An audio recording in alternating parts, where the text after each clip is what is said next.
할렐루야. 우리 하나님 앞에서 서로 인사하겠습니다.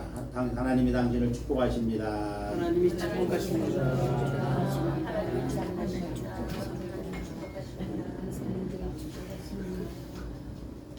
오늘도 참 좋은 날인 줄로 믿습니다.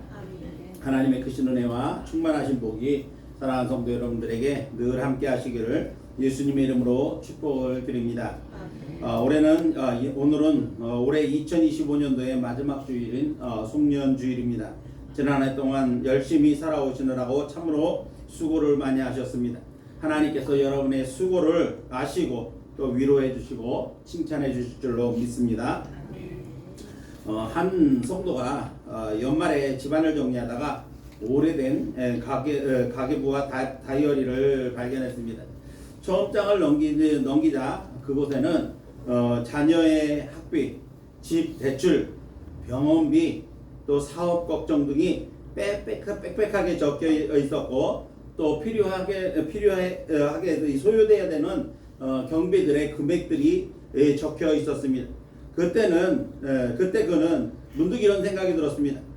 그때는 정말 막막했었는데 어떻게 여기까지 왔을까? 이런 생각을 하게 됩니다.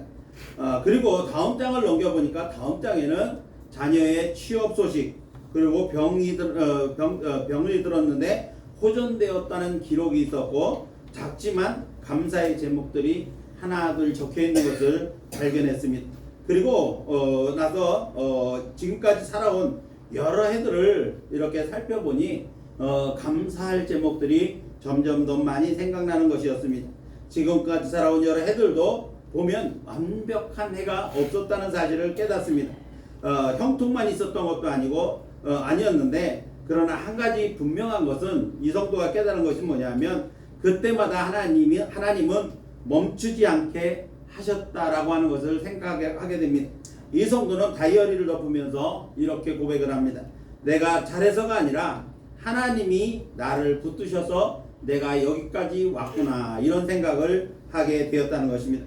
사랑하는 성도 여러분, 연말은 자신을 책망하는 시간이 아니라 하나님의 신실하심을 확인하는 그러한 시간입니다. 우리로 하여금 가정의 책임을 감당하게 하시고, 또 일터를 지켜주셨고, 그리고 또 넘어질 때마다 다시 일어나게 하신 은혜를 우리는 오늘 이 자리에 그렇게 돼서 오늘 우리가 이 자리에 서 있습니다. 그래서 우리는 사무엘과 이스라엘 백성들이 고백했던 고백을 다시 한번 할 수 있게 됩니다. 에베네셀의 하나님, 여호와 하나님께서 우리를 여기까지 도우셨다라고 고백할 수 있게 되어지는 겁니다.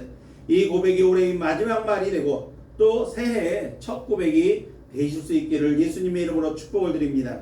완벽하지 않아도 멈추지 않게 하신 은혜, 결과보다 지켜주신 과정에 대한 감사가 연말 결산이 자책이 아닌 감사의 고백으로 우리 입에서 하나님께로 드려져야 될 줄로 믿습니다. 오늘 이런 고백들이 사랑하는 성도 여러분 마음 가운데, 그리고 여러분의 입술로 하나님 앞에 많이 드려지시기를 예수님의 이름으로 축복을 드립니다. 연말이 되면 사람들은 올해 내게 남은 것이 무엇이 있지, 내가 남긴 것이 무엇이 있지를 스스로에게 물어보곤 합니다. 그러나 땅속에 심겨진 씨앗이 땅속에 있어 보이지는 않는다고 할지라도 그 안에서 조금씩 자라 싹을 틔웁니다. 하나님은 보이지 않는 수고도 결코 잊지 않으시는 분이라는 것입니다. 우리의 살아온 한 해를 비록 아무것도 이룬 것이 없어 보이고 제자리 걸음만 하는 것 같아 보여도 하나님의 손에서는 과정의 진행이며, 또한 포기하지 않는 것 자체가 바로 열매가 맺어지는 과정이라고 하는 사실입니다. 그래서 고린도전서 15장 58절 말씀을 보면, 그러므로 내 사랑하는 형제들아 견실하며 흔들리지 말고 항상 주일에 더욱 힘쓰는 자들이 되라. 이는 너희의 수고가 주 안에서 헛되지 않은 줄 알미라. 사도 바울은 이렇게 성도들을 향하여 격려하며 말씀을 하신 것입니다. 지난 한 해를 사랑하는 성도 여러분 잘 살아왔고, 또 세상 모든 사람들이 너무나 어려운 때다, 힘든 때다 말을 하지만 잘 견뎌오셨습니다. 이 모든 것이 하나님의 은혜인 줄로 믿습니다. 실상은 우리가 잘 살아온 것 같고 우리가 잘 견뎌온 것 같지만 모든 것이 하나님의 은혜였고 하나님께서 우리를 붙들어 주셔서 견뎌냈으며 또 하나님이 도와주셔서 무사히 살아온 줄로 믿습니다. 그래서 모든 것들이 모두 감사할 뿐인 것입니다. 이제 우리가 새롭게 맞이할 2026년 새해에도 하나님이 우리와 함께 해주실 것이며 또 우리의 갈 길을 인도해 주실 것이고 우리가 하는 모든 일을 도와주실 것입니다. 하나님을 신뢰하며 믿음으로 기대하고 새해를 맞이하고 살아가는 성도 여러분들이 되실 수 있기를 예수님의 이름으로 축복을 드립니다. 자, 본문은 예수 그리스도의 재림 때 있을 심판, 곧 백보자 심판에 대한 이야기입니다. 본문이 속해 있는 고린도후서 5장 1절 말씀을 보면 만일 땅에 있는 우리 장막집이 무너지면 하나님께서 지으신 집, 곧 손으로 지은 것이 아니요 하늘에 있는 영원한 집이 우리에게 있는 줄 아느니라. 사도 바울은 이렇게 말을 합니다. 본문 말씀이 현재 있을 일이 아니고 언제 있는지는 알 수 없지만은 주님 오셔서 하실 심판에 대한 이야기임을 암시하고 있는데 그 암시가 본문에 이르러서 구체적으로 드러나고 있다고 하는 사실입니다. 믿는 자의 최고의 소망이 무엇입니까? 그것은 바로 천국에서 하나님과 함께 거하는 영생의 삶이 그리스도인들에게 있어서 최고의 소망인 것입니다. 그런데 그 영원한 소망은 현재에서 이루어지는 그러한 삶이 아니라는 겁니다. 그래서 그리스도인은 현재의 삶에서 가장 중요하게 생각하고 힘써야 할 일을 사도 바울은 주님을 기쁘시게 하는 것이라고 강조하고 있는 것입니다. 그리고 10절에서는 심판의 모습과 그 결과에 대하여 말씀하고 있습니다. 이 심판은 예수 그리스도의 재림 끝에 있을 백보자 심판의 묘사인데 이 심판에는 두 가지 심판이 있습니다. 1차적 심판은 생명책을 통한 영생과 영벌에 관한 심판입니다. 생명책에 이름이 되어 있으면 영원한 생명이 천국으로 들어갈 것이고 생명책에 이름이 기록되지 못한 사람은 영원한 형벌인 불못 곧 지옥으로 떨어지고 마는 것입니다. 아주 무서운 심판입니다. 생명책에 이름이 기록되는 방법은 어떤 자격이 있는 것이 자격에 제한이 있는 것이 아니라 누구든지 단 한 가지 조건인 예수 그리스도를 영접했는지 그렇지 못한지가 생명책에 이름을 기록하느냐 마느냐의 차이입니다. 사랑하는 성도 여러분들 한 분도 빠짐없이 예수 그리스도를 구주로 영접하신 줄로 믿습니다. 그러므로 여러분 모두가 생명책에 여러분의 이름을 이미 기록하고 있는 줄로 압니다. 자, 두 번째 심판은 어떤 심판이냐면 생명책에 이름이 기록되어 천국의 영생에 들어갈 사람들을 대상으로 하는 심판입니다. 그래서 이 심판은 우리가 보통 상급 심판이다 이렇게 말씀을 드립니다. 자, 두 번째 심판의 근거는 뭐냐면 또 다른 책이 생명책 옆에 또 다른 책이 있는데 바로 그것은 행위를 기록한 행위록이라고 하는 책입니다. 이 두 번째 심판의 근거는 바로 이 행위록에 의해서 진행되어지는 것입니다. 우리의 이름, 곧 생명책에 기록된 모든 성도들의 이름이 이 행위록에 기록되어 있는데 이 행위록은 우리가 이 땅에서 얼마나 하나님께 헌신하며 살았느냐 또 선한 행실로 살았느냐 즉 하나님을 얼마나 기쁘시게 하며 하나님의 말씀대로 살았는가를 기록해 놓은 책입니다. 우리의 행위가 기록되어 있는 책이죠. 그래서 이 책에 기록된 행위로 말미암아 각자에게 주어지는 상급이 있다는 것입니다. 천국에 들어가는 사람이라고 해서 모두가 동일한 조건으로 들어가는 것이 아니라 각각 행위대로 자기의 행위대로 주어지는 상급에 따라서 칭찬을 받아 넉넉하게 천국에 들어가는 사람이 있는가 하면 또 어떤 사람들은 상급 받을 일이 없어서 천국에 들어가긴 들어가는데 불 가운데서 끄집어낸 것 같이 상급은 고사하고 부끄럽게 구원을 받은 사람들도 겨우 구원을 받은 사람들도 있다는 것입니다. 물론 천국의 부끄러운 구원이라도 지옥에 떨어지는 것보다는 천국에 들어가는 것이 낫지만 그래도 이왕 천국에 들어갈 것이라면 우리 주님께 칭찬을 받으면서 넉넉하게 들어가는 것이 좋지 않겠습니까? 이제 사랑하는 성도 여러분, 우리 좋은이웃교회 성도들은 모두가 우리 예수님의 환영을 받으면서 천국에 들어가서 풍성한 상급과 함께 넉넉하게 천국에 들어가는 성도 여러분인 줄로 믿습니다. 잘 준비해서 넉넉하게 천국의 기쁨을 누리는 저와 여러분들이 되어야 할 줄로 믿습니다. 사랑하는 성도 여러분, 우리가 매년 하는 결단은 주의 심판대 앞에서 주님이 오셔서 하실 심판대 앞에서 할 최후의 심판을 위한 예행 연습과 같다라고 말씀을 드린 적이 있는데 기억하십니까? 따라서 우리는 매년마다 하는 이 결단을 소중하게 여기고 최선을 다해야 합니다. 그래서 오늘은 한 해가 마무리되어 가며 또 우리가 잊지 말고 해야 할 결단, 곧 한 해를 보내며 우리가 놓치지 말고 붙들어야 할 중요한 결단 항목에 대해서 말씀으로 함께 은혜를 나누려고 하는 것입니다.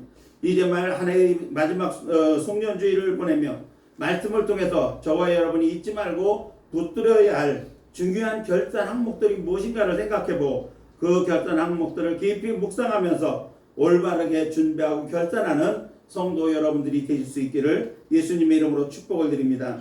자, 그러면 우리가 놓치지 말고 반드시 붙들어야 할 결단 항목들은 무엇입니까? 첫 번째로는 감사로 마무리하기입니다. 감사로 한 해를 마무리하는 것은 매우 중요한 일입니다.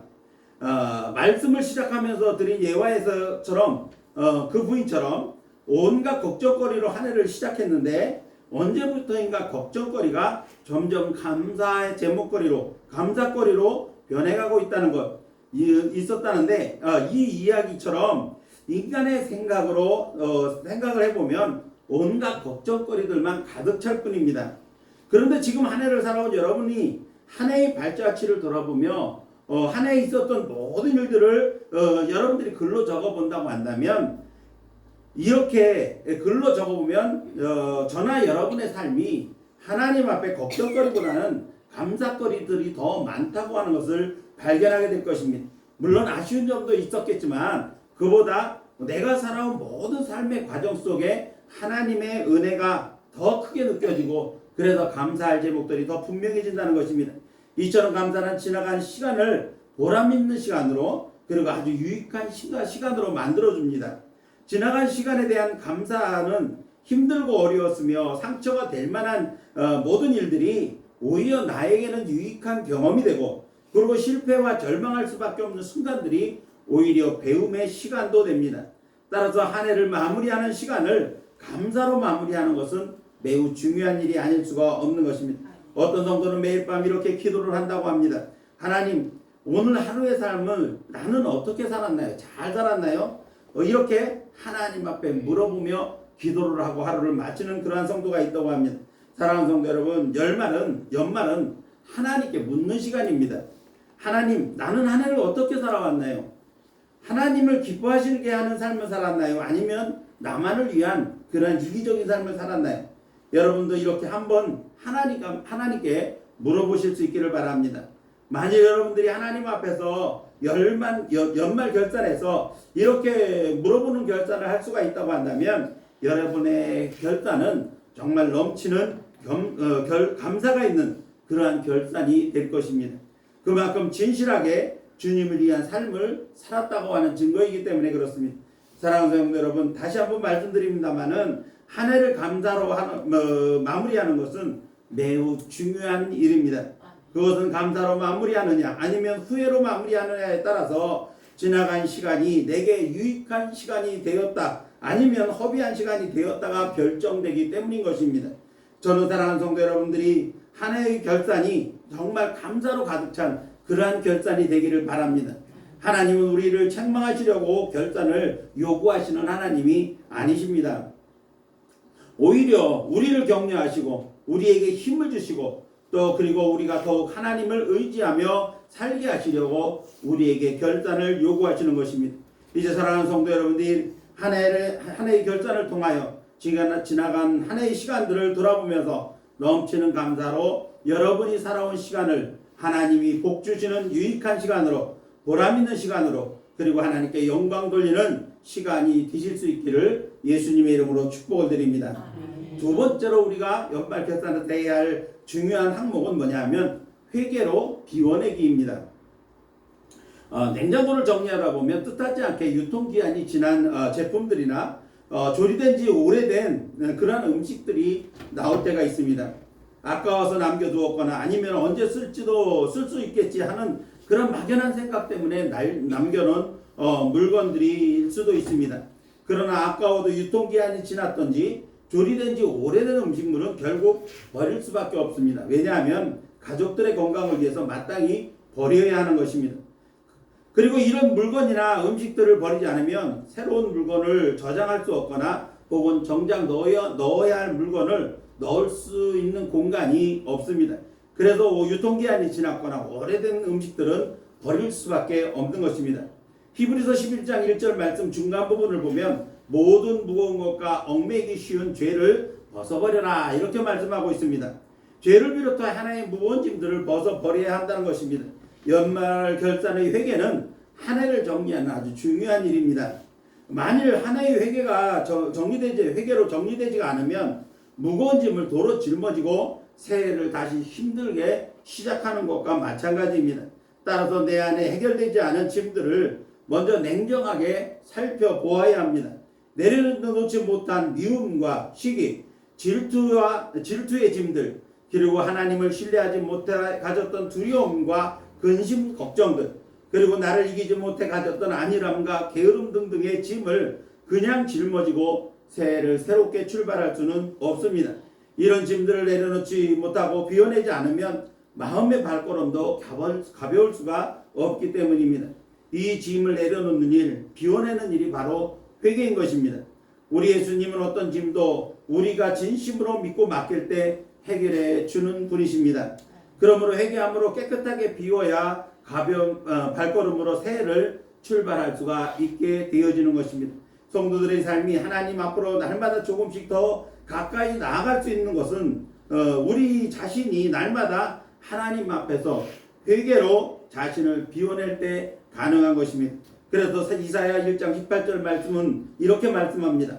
오라 우리가 변론하자. 너희 죄가 주홍같이 붉을지라도 눈과 같이 이어질 것이요 진홍같이 붉을지라도 양털같이 되리라. 하나님 앞에 우리의 주홍같은 붉은 죄, 진홍같은 붉은 죄를 내어놓기만 하면 하나님은 양털같이 흰눈같이 희게 해주시겠다고 말씀하는 것입니다. 하나님은 또한 우리가 고백하는 모든 죄를 용서해 주시겠다고 약속하십니다. 요한일서 1장 9절 말씀을 보면 만일 우리가 우리 죄를 자백하면 그는 미쁘시고 의로우사 우리 죄를 사하시며 우리를 모든 불의에서 깨끗하게 해주신다고 약속하고 계시는 것입니다. 사랑하는 성도 여러분, 우리가 잊지 말아야 할 중요한 또 하나의 결단 항목은 바로 회개로 나를 비워내는 일인 것입니다. 이제 사랑하는 성도 여러분들이 올해가 다가기 전에 무분의 죄악의 짐을 비롯하여 모든 짐들을 회개로 주님께 맡기고 여러분이 영육간의 짐들을 깨끗하게 비워내어 새롭게 새해를 맞이할 수 있는 성도 여러분들이 되실 수 있기를 예수님의 이름으로 축복합니다. 마지막 세 번째로 우리의 결단의 중요한 항목은 뭐냐 하면 소망으로 새해를 맞이하기입니다. 예전에 가장 좋은 달력은 주로 한약방에서 만들어서 배포하는 매일 한 장씩 뜯어내는 이 습자지로 만든 달력이 가장 좋은 달력이었습니다. 12월 31일 밤 마지막 한 장을 뜯는 순간은 아쉽기도 하고 동시에 마음이 설레기도 하는 그러한 시간입니다. 어떤 사람은 마지막 장을 뜯어내지 않으면 새 달력을 걸 수가 없기 때문에 그렇습니다. 어떤 사람은 낡은 달력이 아까워서 그것을 계속 붙잡고 있지만 그렇다고 해서 새해가 오지 않는 것은 아닙니다. 새 달력이 걸려있지 않는다고 해도 새해는 결국 오고 맙니다. 하나님은 끝을 통하여 새로운 시작을 준비하시는 분이 바로 하나님이십니다. 지나간 실패의 아픔을 내려놓지 않으면 새로운 한 해를 맞이할 수가 없습니다. 그런 사람은 새해가 왔지만 여전히 지난 해를 안고 사는 사람인 것입니다.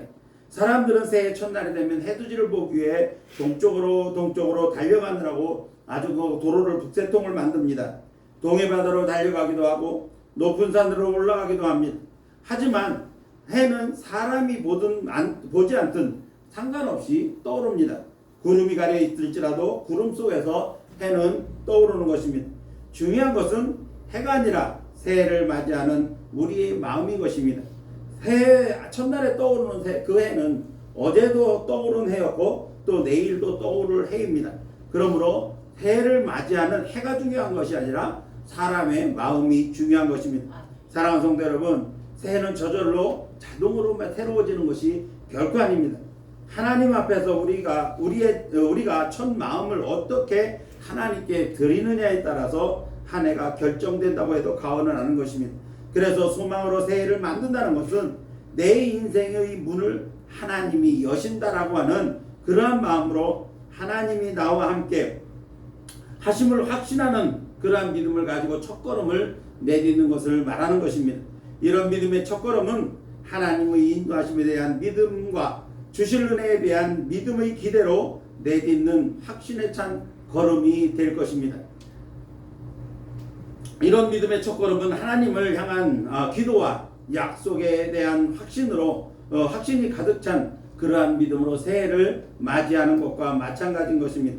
그러므로 이제 사랑하는 성도 여러분들이 새롭게 맞이하는 새해가 하나님의 인도하심에 대한 믿음과 주실 은혜에 대한 기대로 주님께 맡기는 기도와 또한 약속의 말씀을 굳게 붙잡고 출발하는 소망으로 충만한 새해 맞이가 되실 수 있기를 예수님의 이름으로 축복을 드립니다. 이제 말씀을 맺습니다. 운동 경기에서 마지막 순간은 선수들이나 관중들이나 모두 숨을 죽입니다. 이미 결과가 결정될 것 같은 그러한 경기라도 마지막까지 선수들은 최선을 다합니다. 왜냐하면 마지막 모습이 기억에 가장 오래 남기 때문입니다. 축구의 불문문 법칙이 있는데 그것은 시작하고 5분 그리고 끝날 때 5분을 조심하라는 것입니다. 그만큼 시작과 끝이 중요하다고 하는 의미를 가지고 있는 것입니다. 사랑하는 성도 여러분, 한 해의 끝과 시작은 매우 중요한 것입니다. 끝을 어떻게 마무리하느냐가 그 사람의 믿음을 결론 지어주는 것이기 때문에 그렇습니다. 이제 우리는 한 해의 끝에 서서 마지막 정리의 결단을 하려고 합니다. 우리가 잊지 말고 꼭 붙잡고 해야 할 결단 항목이 무엇일까요? 한 해를 돌아보며 하나님의 은혜를 헤아려 감사로 마무리하는 것입니다. 해결하지 못한 죄의 짐을 비롯해 모든 무거운 짐을 주님께 맡기고 회개하는 것입니다. 기도와 말씀으로 소망을 갖고 새해를 맞이하는 일인 것입니다. 이제 사랑하는 성도 여러분, 이 한 해의 결산이 주님의 칭찬 가득한 결산이 되실 수 있기를 예수님의 이름으로 축원합니다. 기도하겠습니다.